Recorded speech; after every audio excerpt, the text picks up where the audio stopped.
নমস্কার বন্ধুরা, আজকে আবারও একটি নতুন এবং অত্যন্ত মজার, আমরা সকলেই জানি আগুন নেভাতে জলের প্রয়োজন হয়। আজকে এই জলের মধ্যে থেকেই আমরা আগুন জ্বালাবো।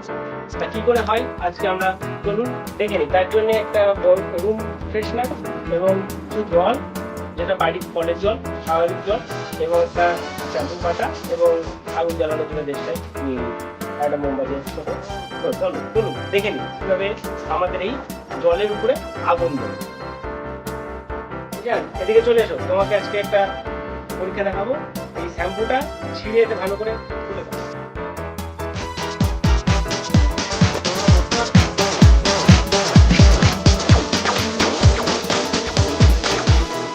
এই যে পরীক্ষাটি এক্সপেরিমেন্টটি করছি, এটি দয়া করে কেউ বাড়িতে বাচ্চারা করবেন না।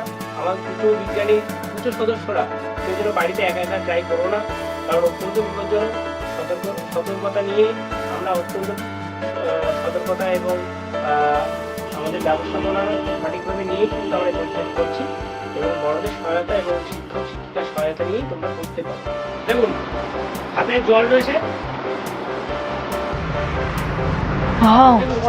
এই যে জলের ফেনা যদি আমি আগুনের সংখ্যা নিয়ে যাই,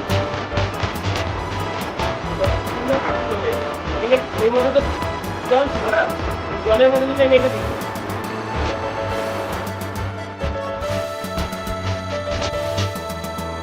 আমরা এতক্ষণ ধরে যে বিজ্ঞানের পরীক্ষাটি করলাম, সেটি হওয়ার প্রধান কারণ হলো এই আমাদের এই কোটোতে থাকা প্রধানত বিউটেন এবং অন্যান্য অত্যন্ত দাহ্য বিভিন্ন গ্যাস।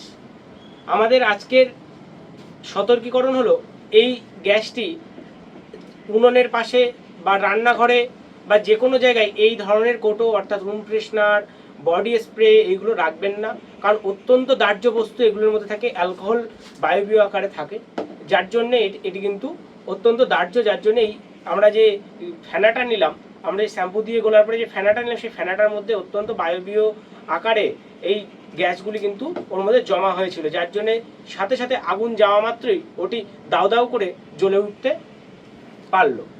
সুতরাং এটি আমাদের আজকের প্রধান পরীক্ষা ছিল। নমস্কার।